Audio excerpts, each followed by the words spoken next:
Hello and welcome to the Austin Addicts Podcast. I am one of your hosts, Keisha CG. I'm also an assistant for the Austin Action Festival, which is an annual festival that takes place in Austin, Texas.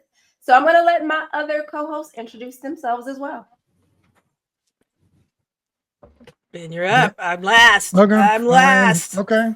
My name is Lord Benjamin Nathaniel Reddick, aka the Violence Conductor. And I am Danielle Cavanis Weatherford. I'm also the owner of the Rock Group and the chief creative director for the Austin Action Fest. And Keisha, would you like to say anything else before I go?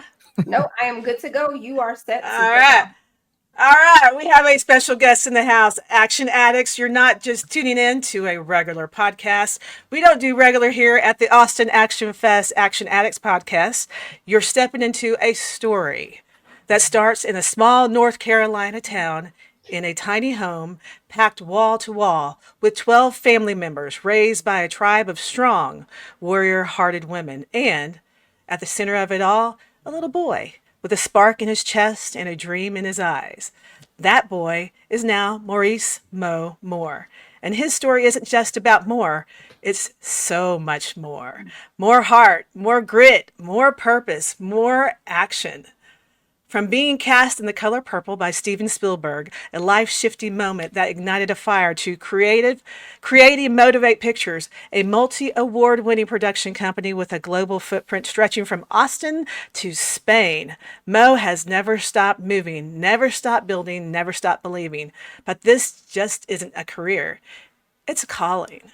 He's the founder of Breathe Acting Studio, where, yes, of course, he's teaching the craft and he's breathing life into dreams, helping artists breathe through fear, breathe into power, and excel their truth. He's the executive VP of Black Indie Filmmakers Association and a fierce advocate for stories that connect, challenge, and change. And he's a man who builds community not for the clout, but from conviction. And yet, from all the red carpets and the festival winds, Maurice Moore never forgets where he came from. Raised in poverty, but rich in love, his foundation was laid by his rock, his grandmother, Maggie Lee Moore, a woman of quiet strength and soul-shaking wisdom. That strength was passed down to his incredible mother, Catherine, and lives on in his daughter, Kiana, the beating heart behind every project, every frame, every dream he chases. As a mentor, Mo's compass points to legacy over likes. As a filmmaker, he crafts stories that move mountains and minds. As a man, he's fueled not by ego, but by purpose. And when you ask him what motivates him, first it is his beloved daughter, as I mentioned before, wanting to make her proud. We also believe when it comes to business and making an impact to others, the answer is in the name, Motivate Pictures, because Mo isn't here for trends. He's here to motivate change, one story at a time. So buckle up, Buttercup. That's what I say. Action Addicts, you're about to experience Mo energy, Mo wisdom, Mo storytelling, and yes, so much more. Give it up for the extraordinary Maurice Moore. Woo!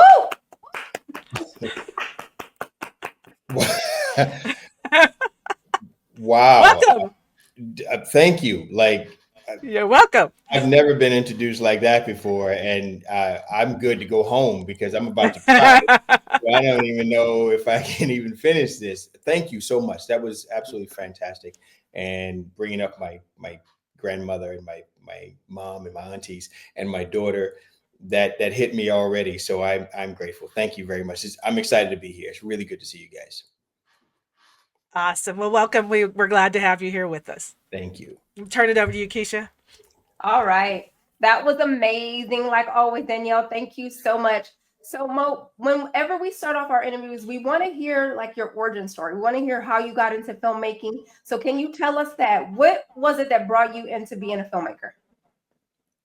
Okay, so I'll try to make that part quick. So, as you guys mentioned before, I was in the Color Purple. So, I this this story is really interesting because I never had any desires to be an actor, and I became a filmmaker because I'm an actor. That movie was made in my hometown. And I was blessed enough to be a part of it, but so is my cousins and my brothers and a bunch of other folks that were there. And I had a really interesting opportunity to go from being an extra to having a significant part in the film and being there for several months.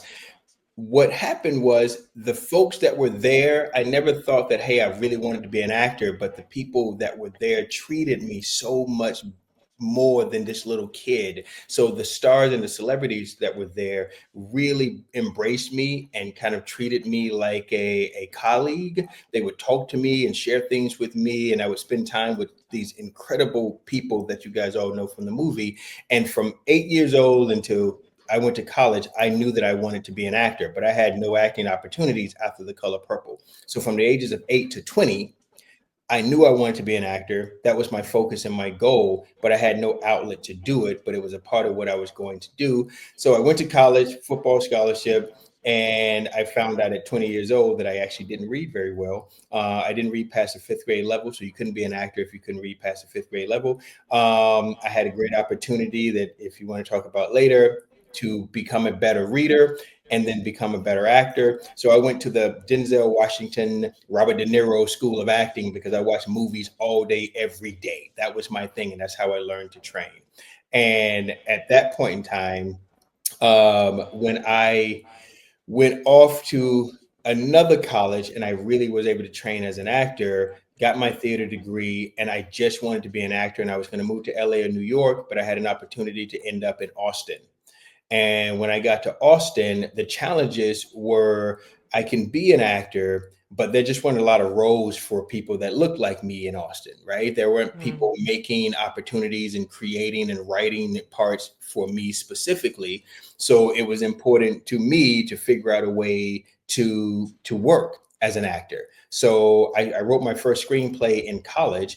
And when I got to Austin, I started figuring out ways to create work for myself. So I started writing short films.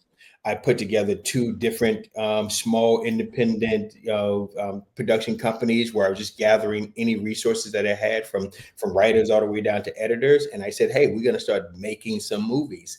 And so I started writing stories so I can be an actor in them. Then I was an actor and a producer.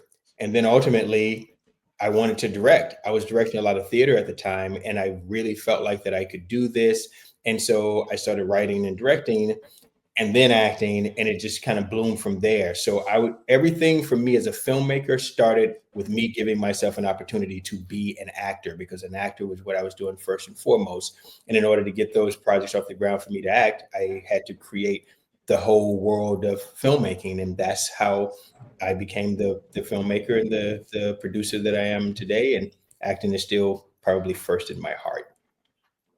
Okay, that was the question I was going to ask, but you kind of already answered it. Normally, I like to know, especially when people come on the show and they're multi-hyphenate, I want to know, what is that thing that you really have passion for, that you really want to do it? But it sounds like you kind of already answered it. It would be acting. If you could choose that one thing, it would be to be an actor.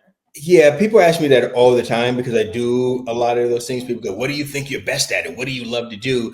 And I love all of them. Producing, I probably like the least, honestly, because it doesn't give me all the creative juices that I want. And then I got to go find money, and I gotta put everybody together and all those kinds of things. And I love doing that, but it's what I like the least because I'm on the creative side.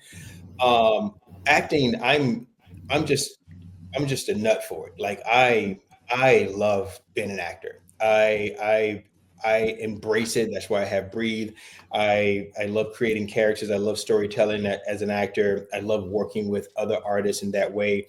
Writing and directing, I'm incredibly passionate about. But the thing I think I do the best probably, and the thing that if I had to choose just one for the rest of my life, it would absolutely be acting.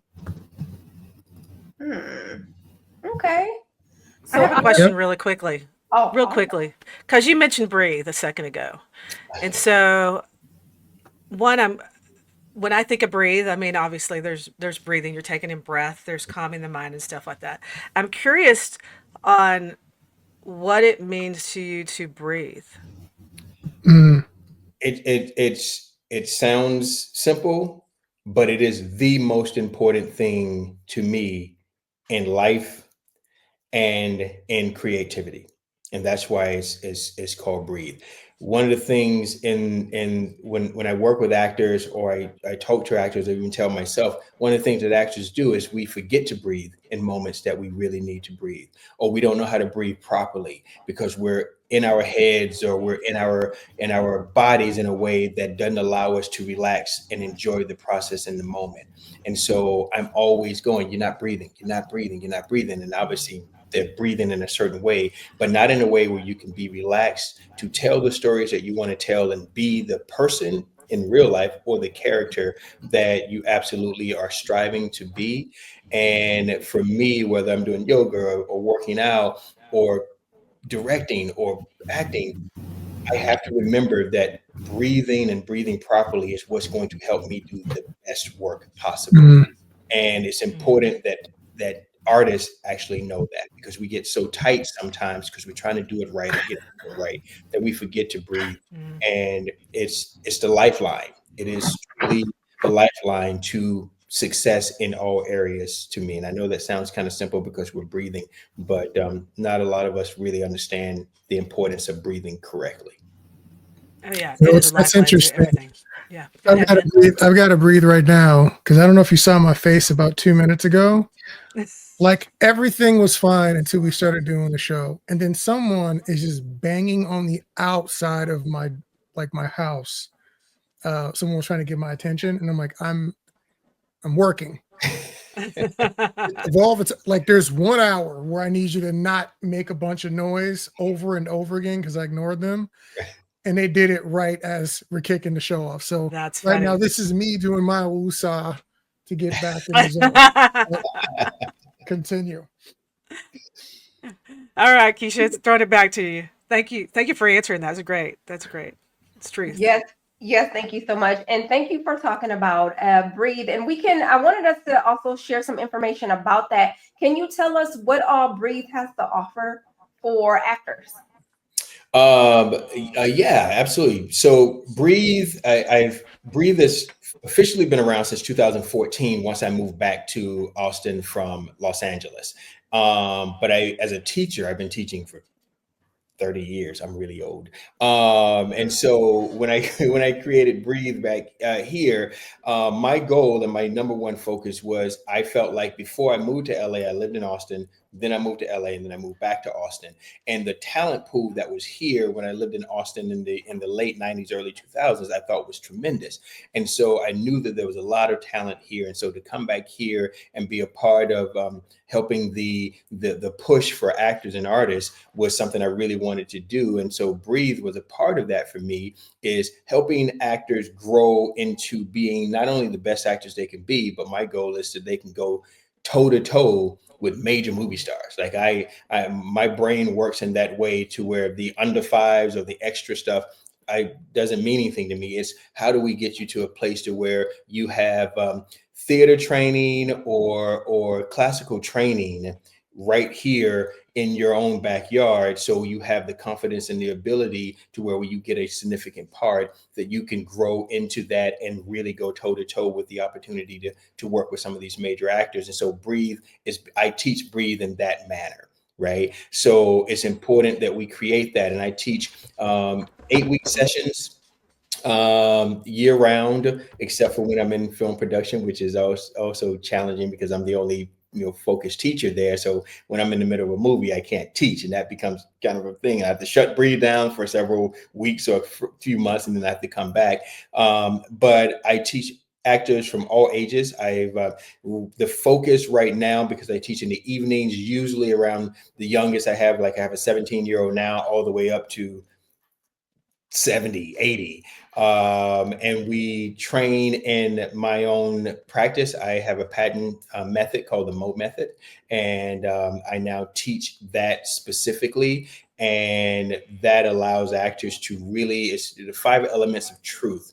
And that really teaches actors based on my understanding of, if we master all 5 of these elements, you become the actor that you truly are striving to be. But in order to get to that point, I believe that mastering each one of those 5 elements is the key to that, and that's the 5 elements to truth.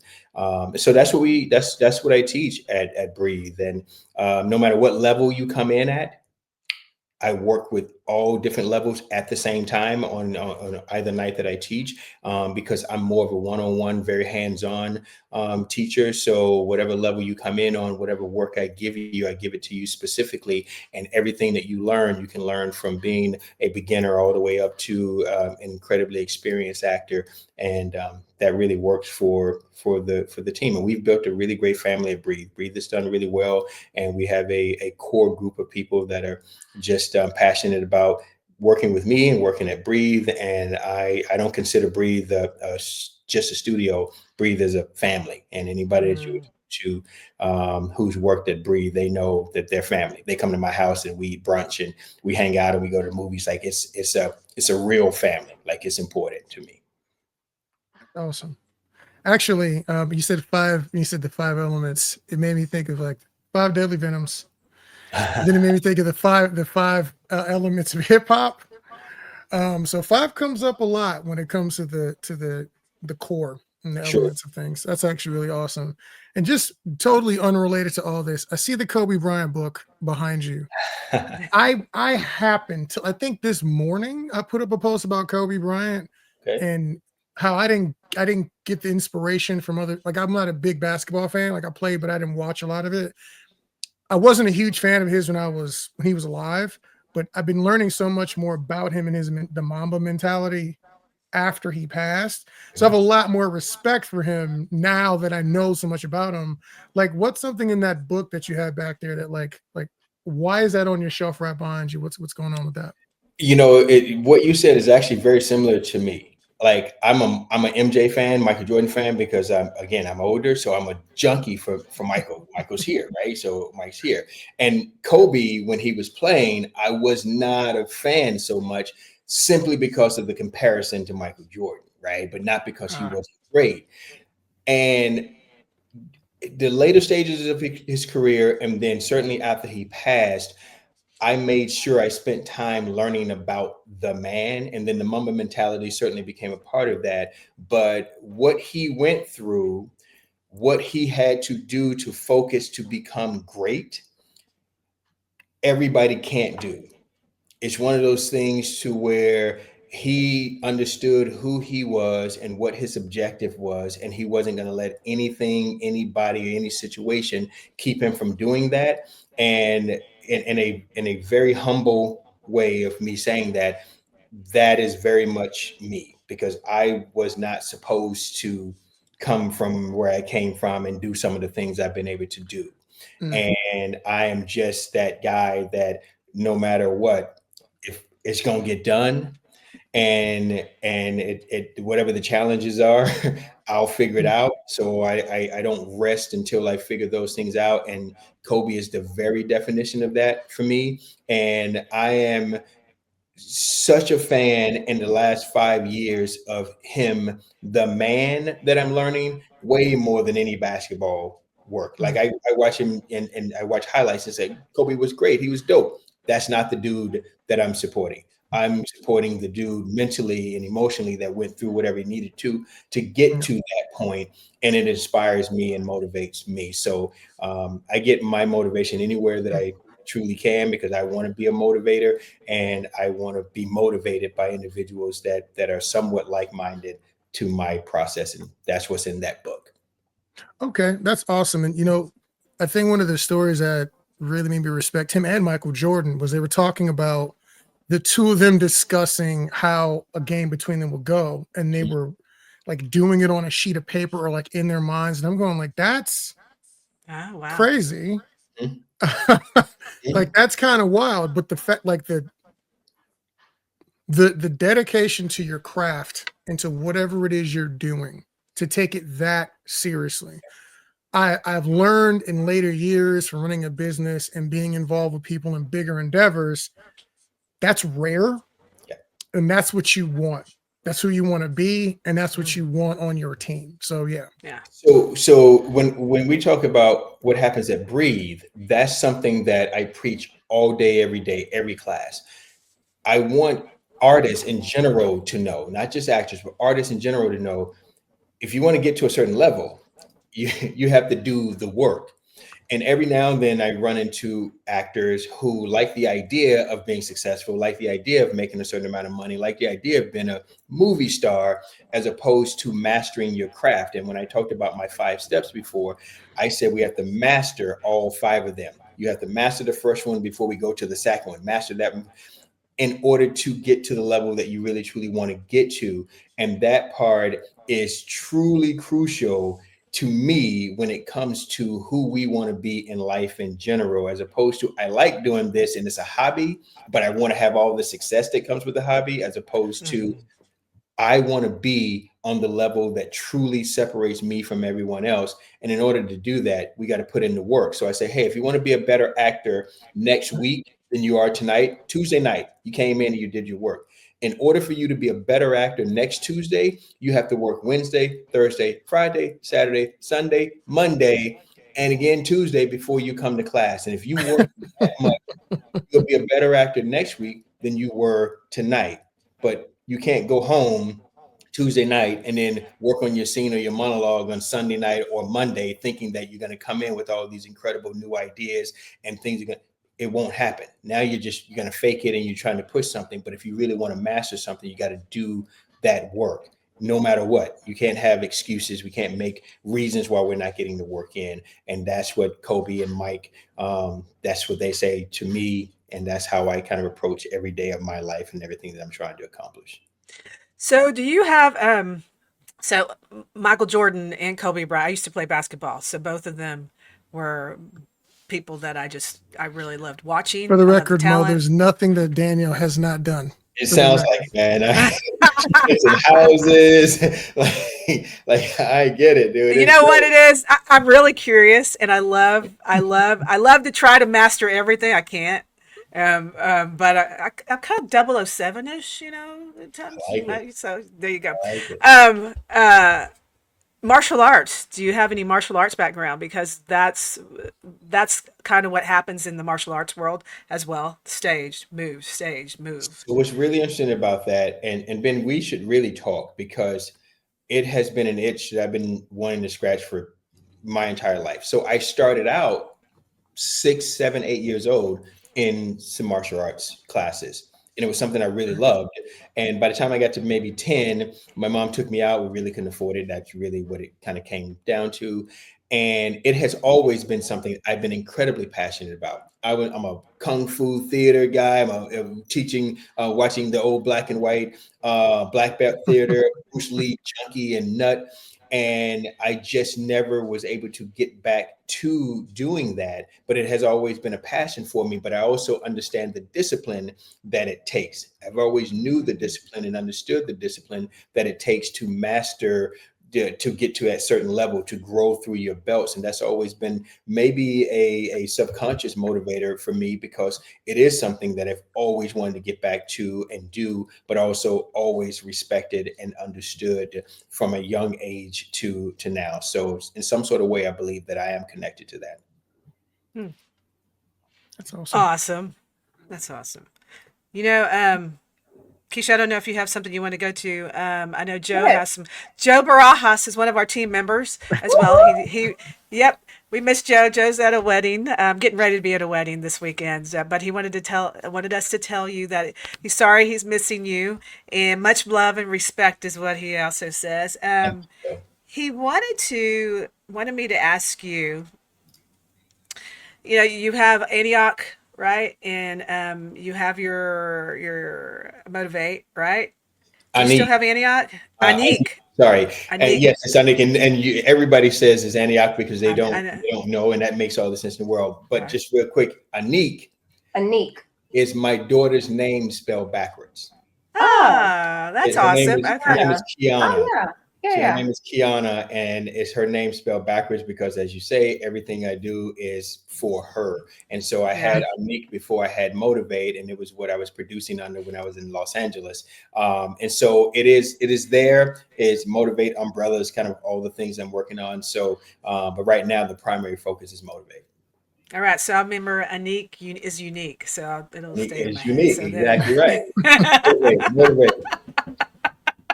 I'm motivated. I'm gonna pause on this just for a moment because what I want to ask is how did the Spain piece of this get started? Yeah. So when I lived in Los Angeles, and really kind of starting out, and this was early 2005-ish, 6-ish or so. Um, I was working as an actor, and then I spent some time at and with some filmmakers at NYFA, New York Film Academy. And that's where I met two of my best friends in the entire world to this day, Alex and Frank Rios, who helmed from Barcelona, Spain. And they were also at NYFA. And they cast me in one of their short films, one of their early short films. And the moment that I came on set for that, we started talking movies and we just did not stop. And these are two of the most talented individuals, directors and cinematographers that I've ever met in my entire life, even at that age. And we had such a connection in how we felt about film and cinema that we knew we had to continue to work together. So we went to a lunch. I said, "Hey, let's go to lunch." Everybody goes to lunch in LA. Let's go to lunch, and we went to Patty's. And we were in Burbank. We went to Patty's. Patty Melt shop. It was really dope. And we said, "Hey, I really want to make movies. I want to do these kind of movies." They said, "I want to do that." I said, "Tell you what, no matter what happens, even if you guys are in Barcelona, we're going to team up and we're going to do movies together." They were in LA for the next 2 years before they had to leave based on their visa. I was in LA for 6 more years. And as soon as I produced my first short film, I flew those guys in from Barcelona to do that film with me. I could anybody in LA, and I flew those guys in from Barcelona to do my first short film that was nothing that I paid for. That was meaning like it was just hey, I just want to make a movie and here's what I'm trying to do. And I brought those guys in and they crashed at my apartment and we hung out for 2 weeks. When they come over, they have to be over for a certain period of time. And we made our first short film. And every movie I have done since 2006, they have done with me. Oh, that's awesome. So That's a trusting, but as well, trusting relationship. 100%. And they would come in back and forth to LA. And then once I moved back to Austin, they come back and forth to Austin. I've made movies in Barcelona. And that's how this whole thing started and created. So Alex Rios, who is a terrific director, who's getting ready to direct the next film I'm producing, but a heck of a cinematographer, he basically oversees everything that's in Barcelona. Frank is now here in the States. He lives in New York. I was with him about 2 months ago. So Frank is in New York, Alice is in Barcelona, and I have a team over there that Alex helped me to put together. I got an editor and makeup artists, other directors and writers that are all there. So I'm able to make movies, complete movies from beginning to end there without bringing anybody from Austin. And then all of them just came here last year when I finished was shooting my last feature film, Finding Solace. So I have a team, writers, and we create the work there. And that's what happened. It's like I created this relationship with those guys in 2006. And I was like, we got to make movies in Europe because we have access. So not just Spain, Australia, Russia, Switzerland. I did a project in Switzerland. So there's a lot of access that we have because of my relationship with those guys over there. That's awesome.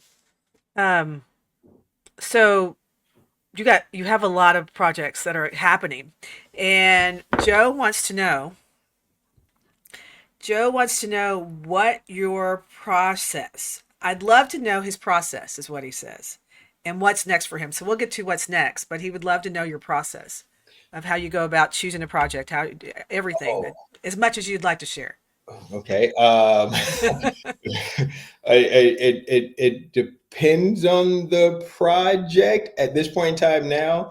But oh man, that's okay. So I'm a writer Yeah. as well. So almost every film that I've done in the past 5-7 years or so, I wrote as well. So then I wrote it, I produced it, and I've directed and starred in or co-starred in most of them. So it all depends on how much money am I raising? Are we doing a short film, or am I doing a feature film? And am I working with talent that I really want to work with? Meaning, am I working with a specific actor? So I'll write something specific for that actor or that actress. Yeah. Is it a story that I really want to tell, that means something specific to me, like my short film Light, that's done really well kind of globally in the film festival circuit. I was already going to Barcelona to make another movie. So I wrote Light for Austin and Barcelona because it was going to be the first time that I can make a movie in both of those places. Oh, wow. Cool. Through character, which would be me. So it's not like, hey, he just produced this movie in Barcelona and he motivate's name on it. I wanted people to really know that I was producing movies in both of those places. So I was able to go there and do that. So my process was, let me write this story, let me put the team together, let me make sure that we have the time to get this done and allow for everybody to kind of come together and make this process happen. As with Motivate and trying to build and establish ourselves, not just an independent film company, because I want to grow out of the independent world, it's important to do a significant project that puts our name out there. But I'm that guy that goes, I want to put out enough work that gives us multiple opportunities for us to be seen and spotlighted, and opportunities to grow into the next level. So I'll do 2 or 3 projects in Spain with my filmmakers there based on their ideas that I'll produce. And then I'm working on maybe one big one here, like a feature, or 2 short films, which I don't really do a ton of short films anymore. So it's all like, here's what the process is going to look like for the next year. If we get all of those films done, we can establish a Motivate Pictures screening. For the last 3 years, I've done Motivate Pictures screening. So we have our own kind of red carpet. And then I'll highlight 4 or 5 of those films. I invite folks in so they can see them. I invite investors in so they can see them, in hopes that that is going to translate into a new opportunity for us to get financing for a bigger project. My team I have a creative team that I have a list of projects that we are in development for, and we'll go through that process and say, what's next? What do we need? What kind of process? What kind of film would be the next in our process that's going to establish us in a certain way? And then we go into the development sides of that. I try to find money for that, which is incredibly challenging to do. And then we make our movies, and we try to get an outlet out there as much as we possibly can. So the process is just kind of consistent with just doing the work. And it's hard for me to sit still. So I'll take on a lot more than I probably should sometimes, and put a lot on my plate. So it's hard for me to sit still, because I'm always like, yeah, here, we got more and we can show more. So if anybody else says, what's next, there's always something next. So that's kind of sort of my process, I guess.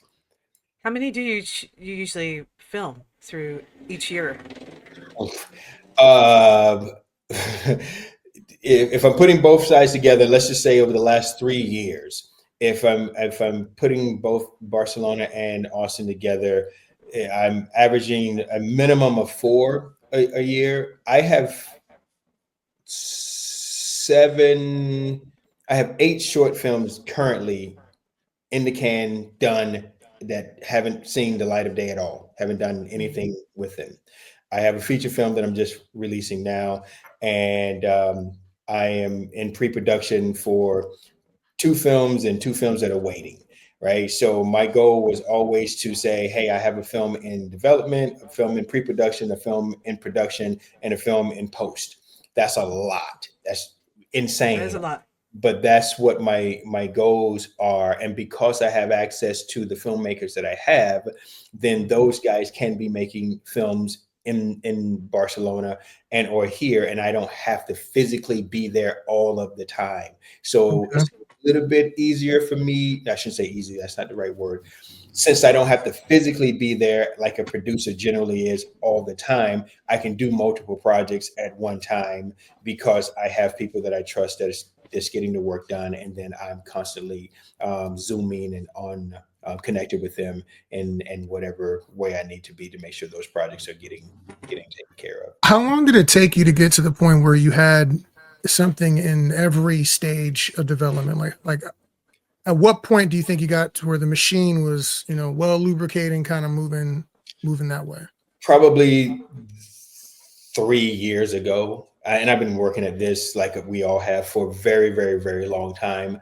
But once I was really able to, it kind of became like, trial and error for a while. Like, I was happy just to get a film made at one point in time. Like, just happy, just like we got that one. Like let's see what we got to do with this movie. We spent a year just trying to do something with this 10-minute piece of material, which really worked and it was great. But ultimately, because again, as I get older, I just don't have a whole lot of time to kind of waste. So I'm like, once this one is done, what's next? And what's next wasn't forget about what we just made. It's okay. Now that this is here, I know what I want to do with this one. I want to get it out there. I want to get an audience for this one. But while I'm getting an audience for this one, we should be working on something else. And when I start talking to the team, they go, okay, what else? And they go, Mo, I have an idea, or we should do this, or we could be getting this done while you're doing that. Okay, let's make that happen. What is that going to do for us? What kind of time frame are we talking about? And next thing you know, it just started to work. And because, between Alex, between Frank, between Adam Yavlowski, who is another young up and coming action filmmaker, Ben, you'd love Adam. I should send you some of his stuff, man. That's his focus, his action movies, and he is dope. And I just shot a film called Angel of Death with him. And I'm a military soldier, and it all takes place in this jet, this fighter plane, and he's great. And he goes, I got this. And he just got his master's degree at SCAT, which is the top filmmaking school in Europe. And so he's like, I got these ideas. I'm like, go with it. And he got his team, and we put it together. And once we do that kind of thing, it's just a little easier because there are multiple people working on those individual projects. So it's not just me or me and someone else trying to do 4 or 5 projects at one time. Yep. I can have other people do that who are really, really skilled and talented to make that happen. So I got the best team in the world. Like those guys are great. I'm blessed because I got people who can actually do all of these things. And Alex edits all my films. He's a cinematographer, he directs, he edits, he does my websites. Like this dude, we talk about somebody like Danielle, like he's a Swiss Army knife. He's like Danielle. He can do anything all the time. And that's really, really, it's been incredibly beneficial for me. And we have a 20-year relationship. So we've really learned to work, which also allows me to be in my movies, right? As an actor director, that's not the easiest thing in the world to do. But Alex, being my cinematographer, he knows me as well as anyone. Mm-hmm. So I can go and step on the other side of the camera, and I know that I'm going to get what I need as an actor because he and I have such a connection that he can give me some feedback that allows me to do the things that I need to do. And worry about that. That actually goes back to something you were talking about earlier. We're talking about having the right people on the team, but there's some people who don't want to be a director or a producer. They're doing that because they want to get an opportunity to act, right? Realistically, they want to be actors. And what's funny is we got a term for that. We call it glam directing. because you don't really want to be a director. You really want to be the lead, and you're directing or you're producing just to get that time. And we've all done it and we all do it, but normally we don't have a well calibrated team behind us to make that happen. And so a lot of times the project suffers. So it's awesome that you have the right people around you that you can trust. And so like, here's the vision, here's what we're going to do. Let me get over here and do my job. I'm trusting you to do your job. Like that's the key right there. That's awesome. What's really dope about that is, like I said, I have a great team, including an incredible composer, Dave Worth. So it all trickles down, right? But I love directing.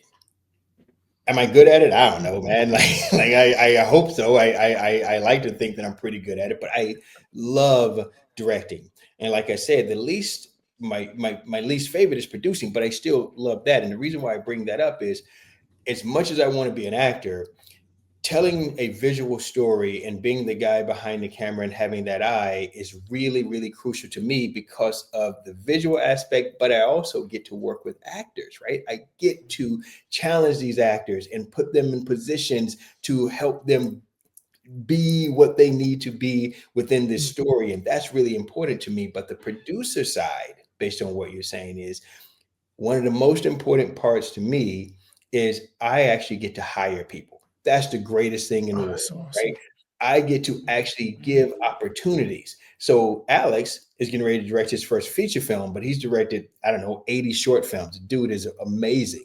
But I get to say, hey, Alex, and he never asked me for anything. I said, hey, I got a movie for you.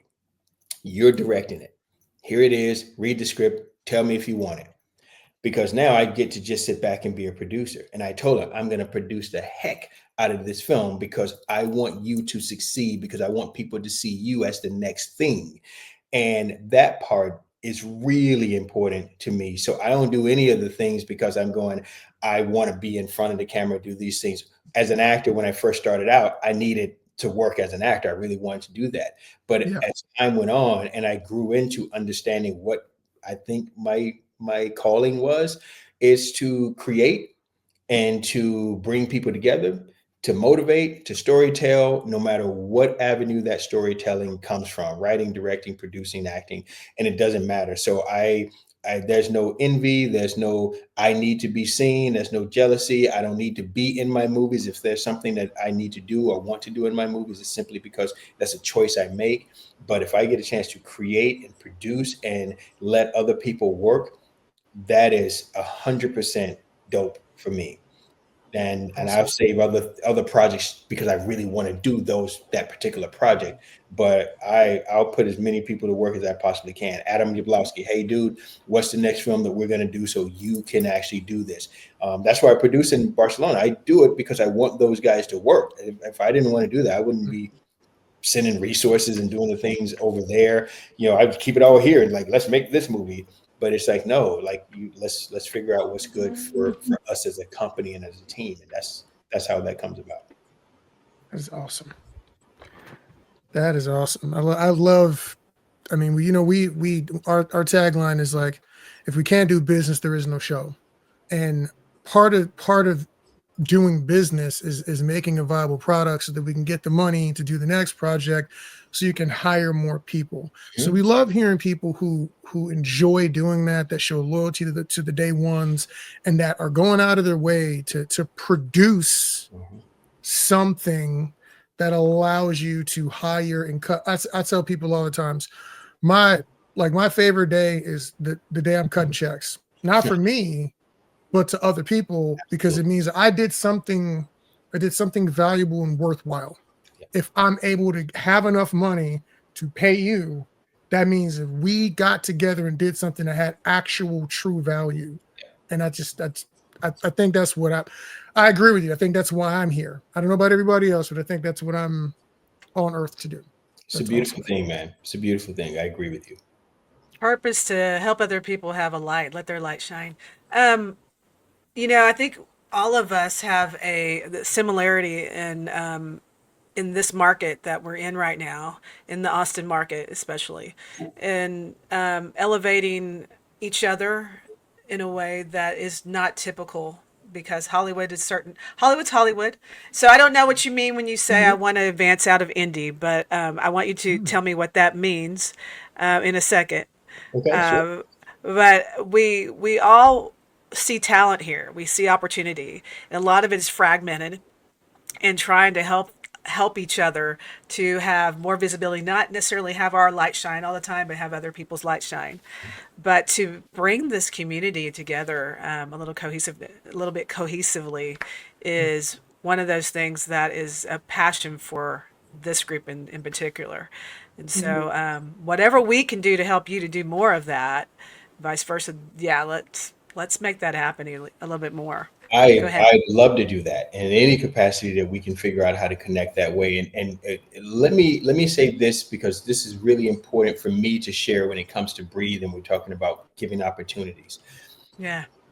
98%, I'll say, almost 99% of the actors that are in Motivate Pictures films are all Breathe actors. It is my job, my goal, my calling to, like I said, create actors that can go toe to toe with the best actors in the world. But since I have an acting studio and I can help develop these actors, then it's important to me to put these actors to work. And so all my films that you see, you'll know these folks because I cast them, because it's important that they're going to come work with me and they've gotten to a place to where they can really carry a film and carry a character. I want to put them to work. Don't just come in and pay me to train you and then you're still out there searching for a job and hoping to get cast.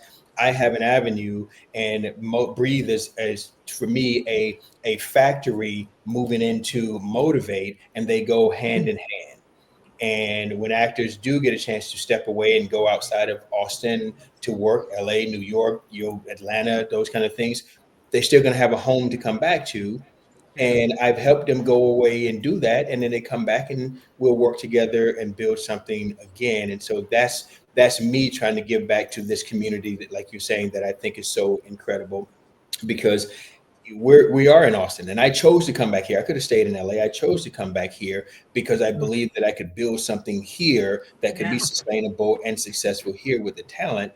And a part of me doing that isn't just, hey, let me try to make movies. It's, hey, I can help talent grow into something and really be a part of feeding the system by giving them opportunities. So that's really, really important to me. Really important. That's awesome. I want to make sure we get some takeaways from this though. So from the acting side and from the business side, producing, directing, whatever collaboration side, could you give me like one of each of some things that you're seeing in in the Austin, Central Texas area that maybe is lacking? Like what are some things you're seeing that maybe a small tip for actors and a tip for producers out here? I don't want to get in trouble. Like I don't want to say something that's make people mad. I'll be truthful. But I don't mean it in any kind of negative way. When I lived in LA, one of the things that used to bother me the most, and this really, really bugged me, because when I lived here the first time, they were calling Austin Little Hollywood. Again, I don't know how long you guys have been here, but this is when Rodriguez was just getting started, and this is when they were making Miss Congeniality, and Texas Ranger was here. Like this was early stages when people were working. Like TV shows were here. And when I moved to LA, I used to talk about Austin all the time. 5 years into my LA life, people were talking about Austin, but in a different way in LA. And they were talking about the actors being lazy and they entitled and they weren't skilled. Ooh. And I was like, I was mad. It was driving me crazy because that was not the Austin that I knew. And I'm like, how dare you talk about my peoples? I was there. That's not what was happening.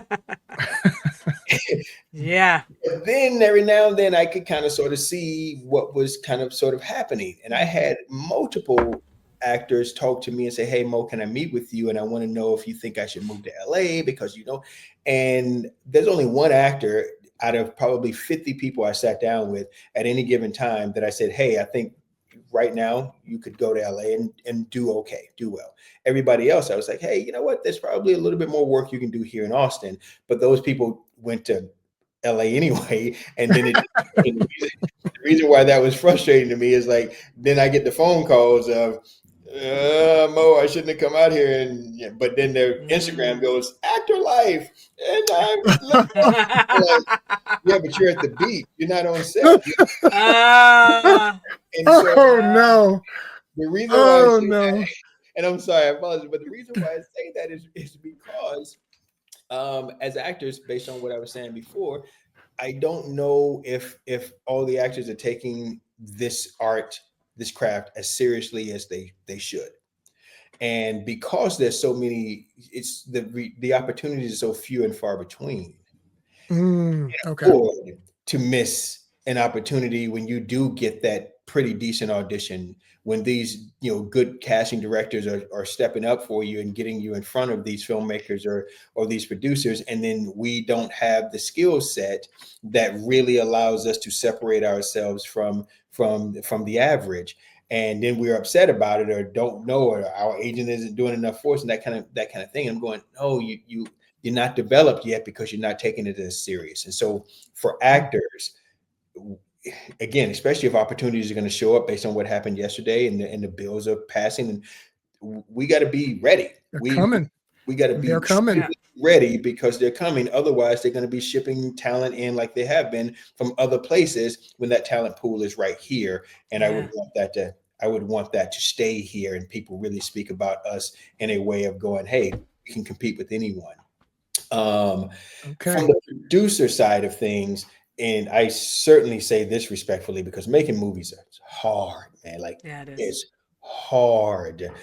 So we also have to make sure that when we're making movies, we're making them not just for us, we're making them for an audience, because and unless you got endless resources, then the product that we're putting out there is what needs to lead to the next opportunity that you get, which means the quality of the work that we put out there. We should be open to making sure that the people that we're surrounding ourselves with are the people that are being honest with us about the story and the content and the quality of the work. So when we put it out there, the right people can see it and gives us another opportunity. Sometimes I feel we surround ourselves by individuals that's going to tell us we're great just because they don't want to hurt our feelings or because we're friends, and as opposed to, you don't have to go, that was terrible, but there are, hey, great job you getting that done. And next time for the next project, if you're asking my advice, man, I tell you, storytelling, there's maybe a tightening of the screenplay just a little bit more. Let's focus on that. I was almost there with you, but I missed this beat a little bit with these things, just so we can continue to grow as producers and filmmakers. But if everybody's telling us everything is always great, then we don't even know what we need to work on. And I see that happen a lot with what I think a potential great filmmakers and storytellers can be, but I'll see several of their projects and they all suffer from the same issue. And it's because they haven't gotten information that this one thing isn't working so much. So they're comfortable doing this one thing. And then I go, well, you're not going to grow, and people aren't going to see you growing and advancing to where they are going to want to come in and finance some things for you or give you that next opportunity. And I want to see people succeed. And so as producers and filmmakers, it's important that we're surrounding ourselves by the people that are going to help us get to that next level. If that's your goal, it's always my goal. So maybe people me, but that's what my goal is, and I can't do that. If I'm the smartest cat in the room, we are screwed. That's the wrong room. It's the wrong room. Yeah, no, but that's actually it's interesting when you talked about LA, because I did LA for a bit, came back, and when I went out there, I was out there primarily doing the fight choreography and the stunt stuff, and I got out to the gym and I'm looking at these dudes and I'm going like, I'm in the room, and that's Aaron Toney, who's like stunt double, I think, for like either Black Panther or Captain America, one of them or something like that. And I'm like, oh, I'm in That's the dude I gotta go to audition against. Mhm. The guy that runs the gym that I'm training at. Yep. Okay. And I used to tell my friends that once I went there and I came back for some different reasons, for some family reasons, I was like, you're not even a big fish in a small pond yet. Yeah. And you want to go to the ocean Yep. with the sharks. Yep. If you don't have an in over there, you're prepared. You are setting yourself up for some trial and tribulation. Because I also learned that the energy, I met good people when I was there, but I met some cornballs. Sure. Okay, I'm not gonna lie about it. I met some shiesty individuals. I met some cornballs, but also I get it because these people are so used to seeing people come out there, and they're not ready. Right. And these dudes is like, this is how I make my living. I'm trying to, this is my life. And you're showing up as a yokel and you're not taking it seriously. They're not going to be respectful. And a lot of them aren't going to have that kind of patience that you might have on a set here or with filmmakers here. So I 130% co-sign everything you just said because I've seen all of it happen. Yeah. Here we have like workouts, people go to the gym, you get a gig from stunt guys, this whatever. Over there, we're paying $30, $50. We're paying money to go to hustles where you get a chance to give someone your headshot and maybe shake a hand. We're paying money, $50 to go to a stunt workout for an hour or two.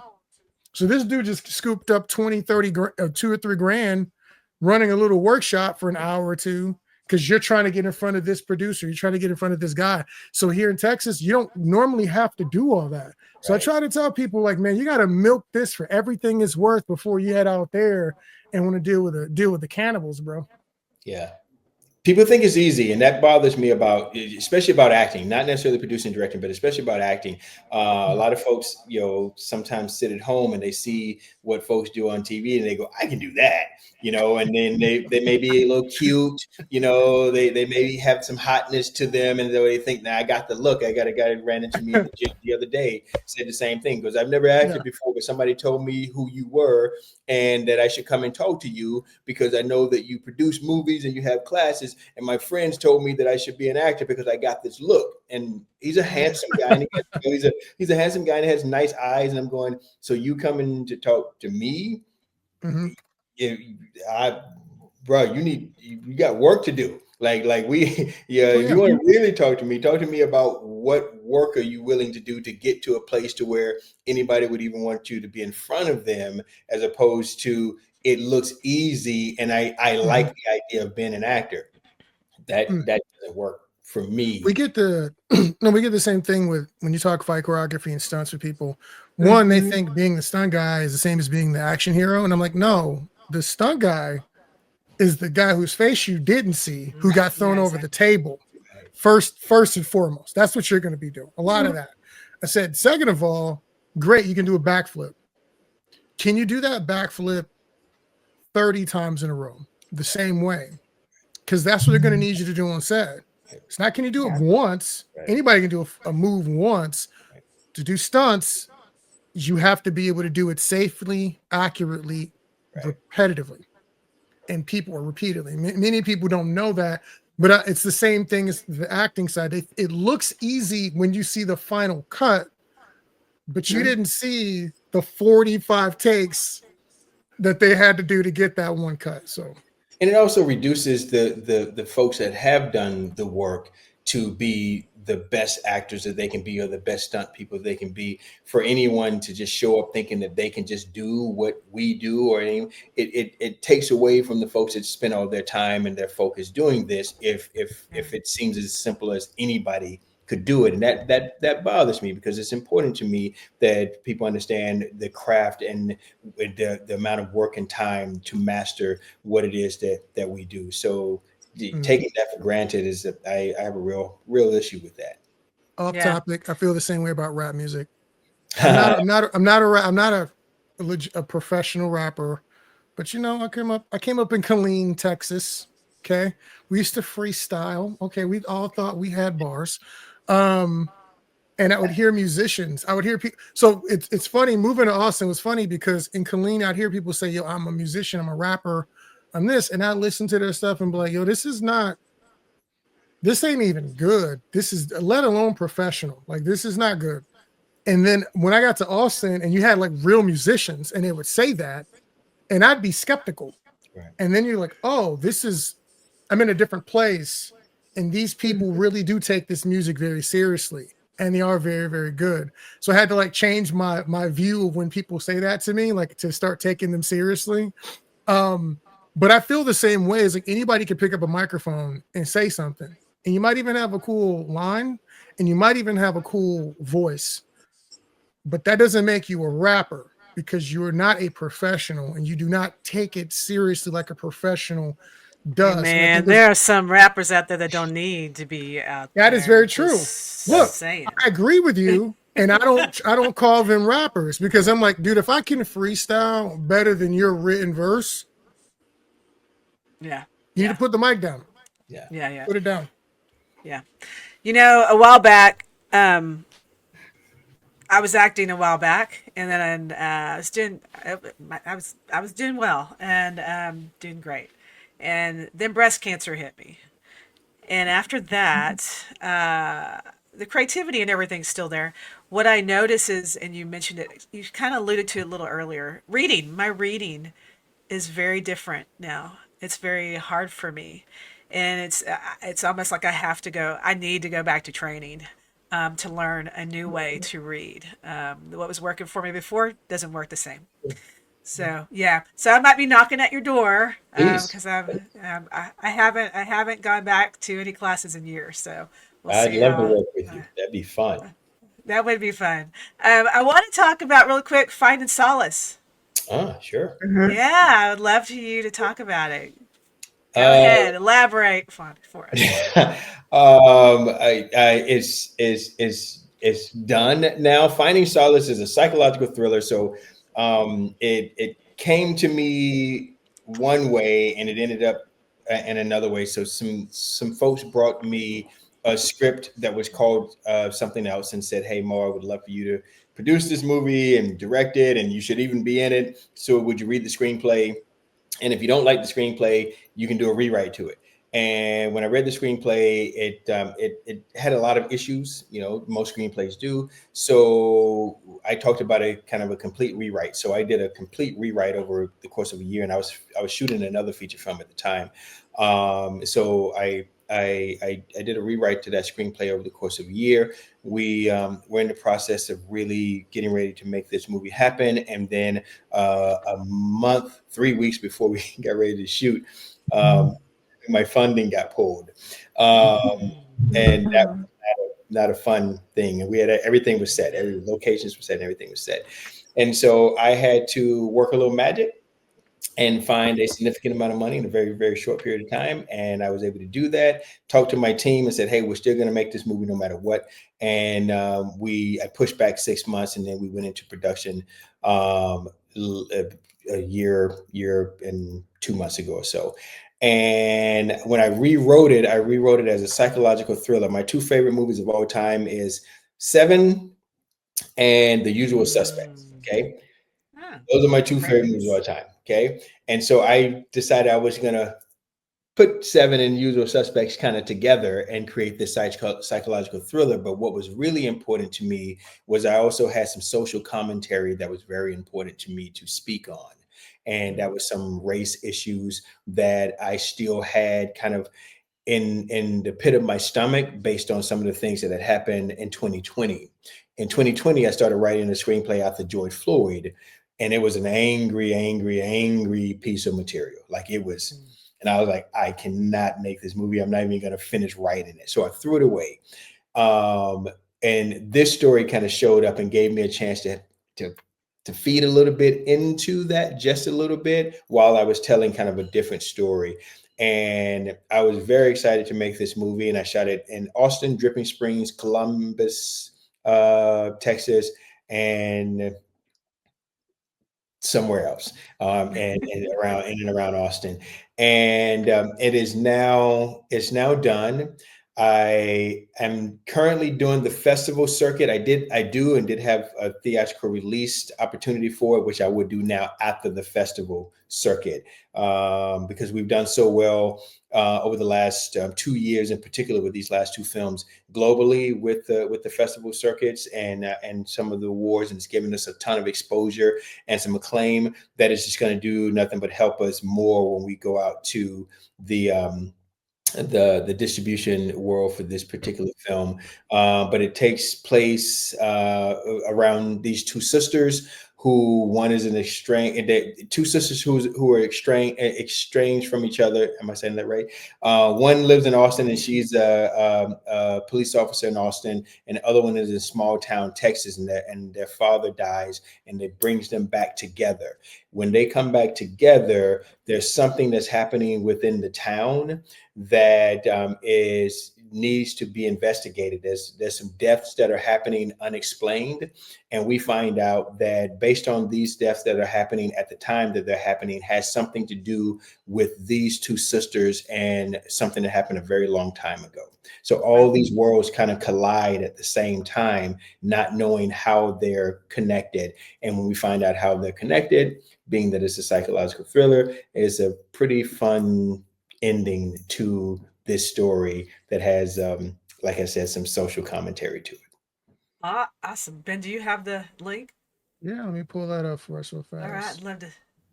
Let's see what we got here.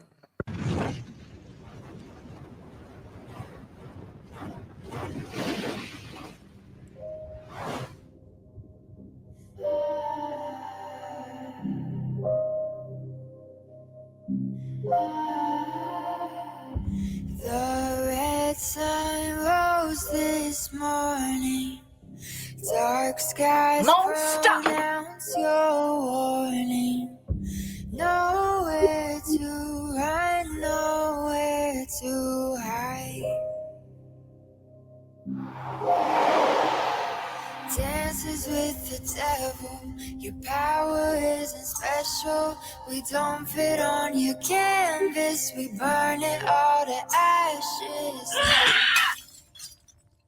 'Cause we are the outlaws.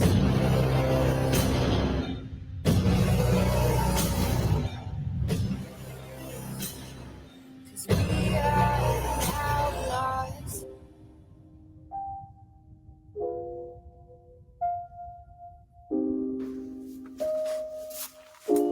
That's a new one.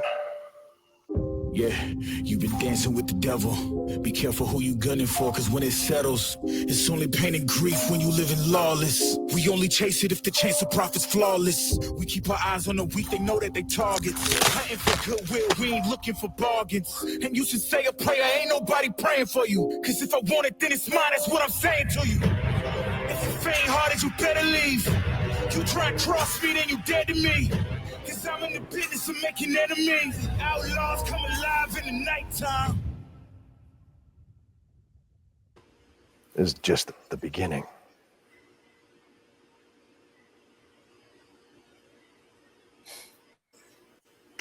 Awesome. Okay, sir. Okay, That sir. was awesome. Yeah, it looked great. I mean, that was legit looking, man. Thank I you. see some friends' names. Kelly Dealing. I used to be in Yeah. acting classes with her. We got Marissa, our buddy, and Peggy Mhm. saw it. Yeah. The homie awesome. Layla. I saw Layla there for a second. Layla was there. All right. Yeah. All my peoples, like Yeah. all my peoples. No, that's awesome. And what you said is really awesome. I've watched people like Ben Stiller, watch people like, Will Ferrell. They're comedy people, but I like the way that you see them pop up in each other's movies. That unity, that harmony is dope. And there's a bunch of other groups like that where you'll see 4 or 5 movies and it's the same cast, just rearranged.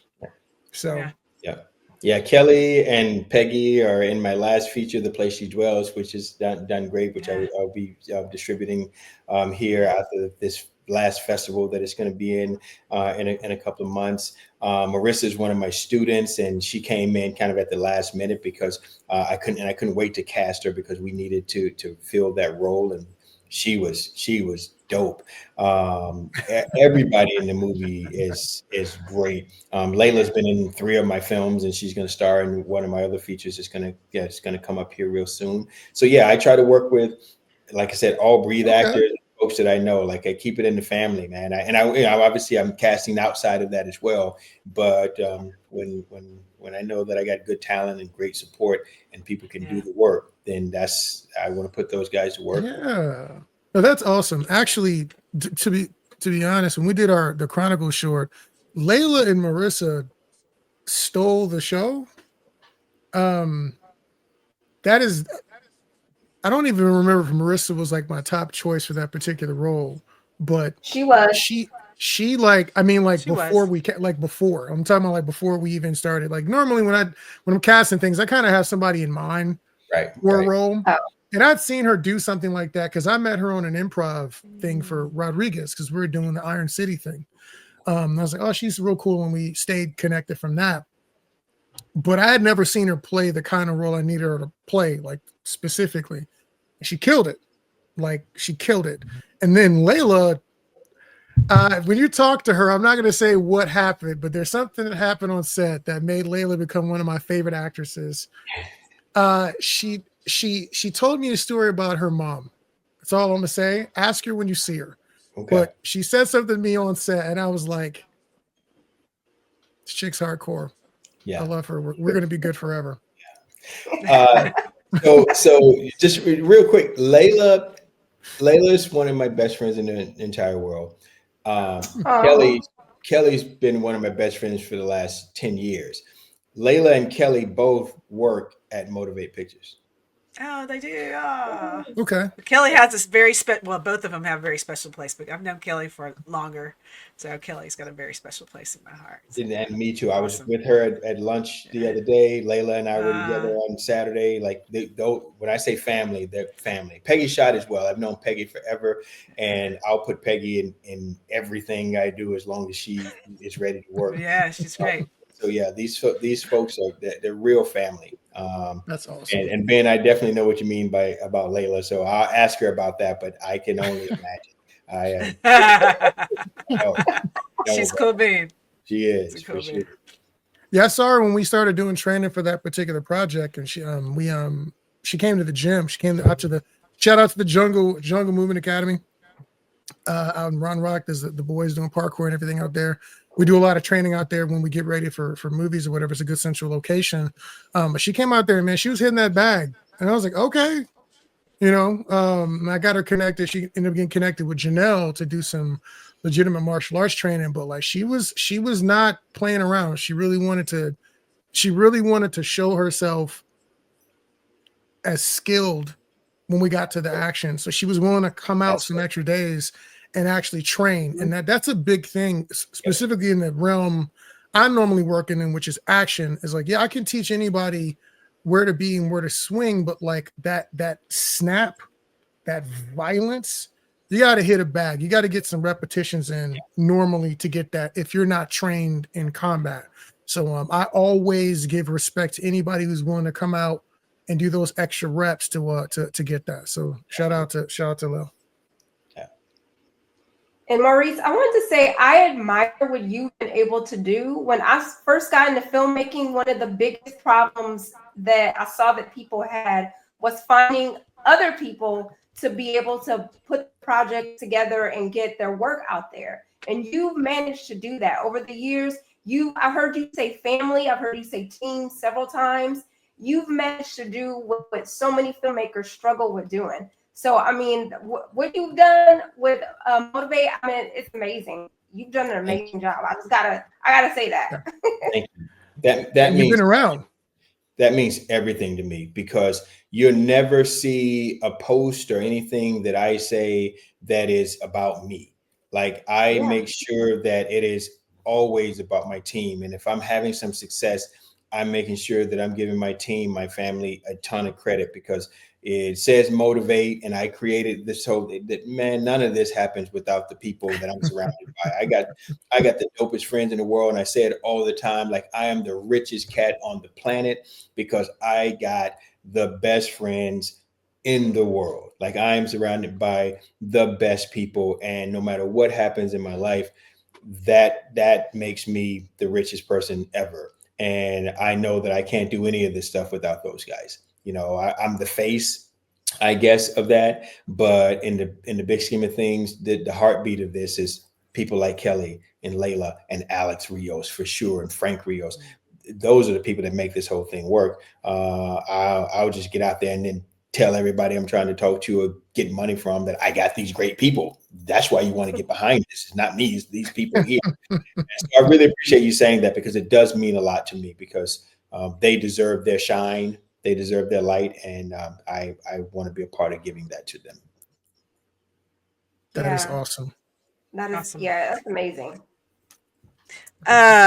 One more thing before I don't know if we're wrapping up in a second, because I know we're hitting the mark. Yeah. The Black International is it the Black Indie Film Association Mhm. taught us a little bit about how you became the executive. You're vice president. You're president, right? Executive vice president on the Vice board. president. On the board. On the board. That's right. On the board. Yeah. This is great. This is something I'm really proud of, to be honest with you. They're in Houston. And it was created by an incredible gentleman who has now become a bit of a mentor to me. His name is Thomas Carter. And they started, I guess, technically 2 years ago. And last October, they had their first film festival, which is the BIFA Film Festival. And I had submitted to them both my feature film and my short film of The Place She Dwells and Light. And I got accepted for both of those movies. And then the film festival was happening in October, and they contacted me because after seeing the work, they wanted to make sure that they knew that they were actually going to honor me there. And they also wanted me to speak and do a couple other things. And so this was huge for me. And it was their inaugural event. And they really stepped up. I mean, some film festivals, you kind of go, what am I doing here? This group and what they created was really a beautiful, beautiful event.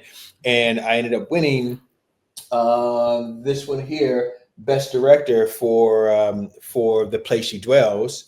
And after we spent that weekend together, and I connected with some of the folks, Mr. Carter reached out to me afterwards and talked to me about collaborating. And he told me what their vision was for BIFA long term. And most of their vision outside of building a great film festival was doing some really great things in the community, especially with young up and coming storytellers. So storytelling from all aspects, writing, directing, acting. And he is ingrained in the community. He is set on especially making sure that the young folks have an opportunity. And that was huge for me. And the fact that he engaged with me and said, hey, I would love for you to be a part of it in any kind of way that you feel like you can be a part of it, because I know that you're busy. I was like, look, I'm all in. Just let me know what you guys are looking for. And when I have the time and availability, I'll make it work. So we started spending time working on some things and talking about some stuff. And next thing you know, I get an invitation to be on the board and to connect with them in a much more substantial way. And I really had to kind of take a moment to think about it, because he said some things to me about the future. And I thought it was really exciting. But at the same time, I go, wait, I run Motivate, I run Breathe, I got Spain. I don't know if I got time. I love this idea, but I'm spread a little thin. But because of who it was, because of this gentleman and what I knew they were trying to do, I was like, I got to be a part of this. And so I signed on. And now we collaborate together, Motivate Pictures and BIFA, and almost everything that we do. The next film festival is October 3rd, I think. We will do a special screening for Finding Solace there. But we just teamed up with Texas Southern University to start doing some things with their film students. So I'll be some workshops with them. I'm going to go and teach some stuff with them. And there's this young adult program that we're putting together, We've Got Next, which is what it's called, and it's all about what we can do and what how we can create and build the community of artists so they have a voice and an outlet. And I'm excited to be a part of what they're doing, and then bringing them to be a part of what I'm doing. And we'll produce some films together. We've talked about that, so we'll produce some movies together, and then we'll open up some opportunities. So BIFA is really great. So whenever you guys see any of the posts that I'm going to be doing, I'll be posting some things about BIFA as well, because that collaboration is important to me. Awesome. Cool. Very, very cool. Thanks for sharing that. Absolutely. Well, there was a question, Daniel, you asked earlier about getting out of indie, or I'm not sure what the wording was. Yeah. I'm not sure on the boards. You might want to clarify what that means exactly. Yeah. I'll let you go where you think you want to go with that one. And so I'm listening. So what I mean by that, and I mean this respectfully, Yes. I love filmmaking, period. Like I said, I'm a movie junkie. Making independent films, making any film is hard. Making independent film is really, really, really hard, especially as a producer, because I got to go find the money. I got to figure out how to get an outlet for it. It's really, really, really hard. And to do that once or twice is a challenge. To do that every single project for 50 years, it can take its toll, as opposed to wanting your work, my work, to grow into studio opportunities, even though I'm not loving the studio system, but studio opportunities where there is more resources available to make the types of movies that I really feel like we are capable of making. Doing a small indie film is really important, and it can connect with a lot of people, but doing a bigger film that has more resources, I wouldn't even say a studio film, but still has the same heart as an indie film, is what I really want to do. Right. So I actually model Motivate Pictures, and it's in my deck and everything. So I model Motivate Pictures after A24, for example. And that's really important to me, because I feel like they do a bunch of different genres, but they understand who they are, and they have their heart. They stay within their world, so everything doesn't feel like some superhero movie and that kind of thing. So I want to make sure that we move into we're growing constantly into different levels of work that we do. I can pay people better. I can produce better film. It's not about having more money to produce bigger. It's having more resources to expand, especially our audience. And that's not an easy thing either, but doing it in the independent world with very, very little money. And the one thing that I have gotten very, very good at is making pretty decent movies with no money. And I say that respectfully, but it is not what I enjoy doing. Like, I don't want it to be my calling, right? He's really just give him $20. He can turn it into no, bro. Like, that's hard to do, man. It's like, Well, would you I'll throw something your way, because I would imagine you've already thought about this, but would you think that because of the climate of Hollywood and right now, the way people are looking at it, that and people moving here as well, creating a new ecosystem and new alliances, which is what one of the things you're doing, and we've talked about that. Me and my team has talked about, you're doing something that I think has not necessarily been expanded on, and one of those things is the collegiate levels. What you're tapping into artists that and talent that is overlooked, and a lot of those ecosystems have a lot of money in them, that has been overlooked as well. And that may be a minority focus. I'm not necessarily believing that completely. There's a whole bunch of different realms in there, but there's an opportunity to me right now to create a new ecosystem for management, talent that you're actually doing it with your studio, casting, as well as funding, that I don't think is I call it the boutique system, that is not being exploited the way I think it could be exploited. So I don't know if what you think about that, if I'm making sense. You're making complete sense. And for me, I because it's independent world, and one of the things I do love about the independent world is having a certain amount of control. Like I can go to different areas and places and work with different individuals without somebody, telling me what I can and can't do. Yeah. And so that gives me the flexibility to go and find these hungry young individuals that really want to do something dope, and otherwise they don't have any real outlets except for to fall right into the system, right, Yeah. where they can get lost and get frustrated and get jaded and all Yeah. those kind of things that happen. So everything that you're saying is actually a part of what I think about doing on a daily basis. As a matter of fact, I had a meeting 2 hours before I had this call with my composer, who also is moving into doing some producing, and that exact thing that you're talking about, I think I fundamentally found a new way for distribution in that area that I don't want to speak on right now until Yeah. I kind of have some things in that way. But it starts in exactly the way that you're talking about, tapping into the young ecosystem, and a way to do some things based on what's already kind of established out there, but taking a bit of a different angle with it. And if I don't think about those things, if we don't think about those things, then it's easy for us to also get lost in the shuffle, because everything else is really big, and you got to have a name and a star, and you got to do all these things in a certain way. We're already behind the eight ball when it comes to how we get our seen and get our projects funded and those types of things. So it's important for me to try to tap into any opportunity and any resource I can, just to keep working, so things don't become so complicated that I have to find a way to, or give this whole thing up, which will never happen. Yeah.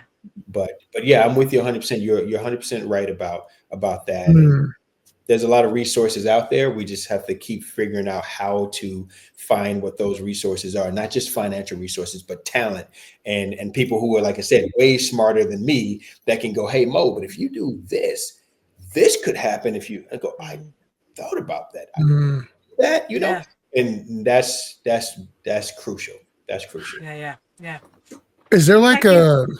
I mean, just a quick question. Did you have like a target range, like oh my goodness. It was, I forget his name, Kevin Smith Uh-huh. has like a certain like budget range he stays in. He makes the movie, it's whatever it is, but it always turns a profit, right? He might make $1 million movie, he's gonna make $20 million on that movie. Is there like a budget range that's ideal for you that you think you'd want to be in, or do you want to go like Inception blockbuster, or is like, hey man, if I could get consistently like 5-10 million, I could just churn out some quality projects here? All right. So this is a great question for me specifically, because I kind of like to say this out loud because I don't get a really chance to talk about it so much. One of the things that I have found to be really interesting, at least being in Austin, is when I tell people what I want to do and the level I want to be on. I had somebody tell me, a person I respect tremendously and is a producer in this town, goes, wow, you think really big, Mo. And I'm going, don't you think like that? You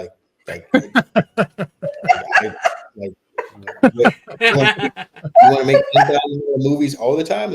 And I wasn't even being funny. It was just kind of weird, because I'm going, isn't that the way that we're supposed to be thinking? And I say that in the sense of, what my current budget range is one thing, because we're in the independent world, and trying to find any dollars is tough. So you stay within an amount where you feel like you can actually raise that and find that money somewhere. But I'll give you a kind of a quick sense. I have a deal in place right now. And I kind of work through the studio, like the studio system, because one of my mentors was the former president of Universal, and blah, blah, blah, blah, blah. Okay. And so I have a 3-picture slate, and there's a dollar amount for the 3 movies, and it's broken up between the 3 movies. And that 3-picture slate allows me to have the investors to have 3 different opportunities to make themselves whole. So I'm not putting all my eggs in one basket for one film that has to do something at a certain budget range, which is really challenging. We get 3 possibles to do that. And each one of those budget ranges kind of grows throughout each project. So the first one starts at it, whatever, and it grows. But neither one of those films are more than, I think, 1.5 based on that. Okay.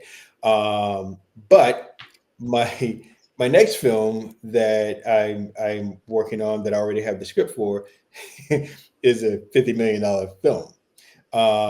And I'm in the process of dealing with folks to get that done. I am currently, and has been hired currently, to write a very, very, very significant Hollywood movie. So I'm currently writing a big, I guess it would be considered a big budget based on us writing this movie. Got it. And thank you. It's a big deal. It's important. It's based on a true story.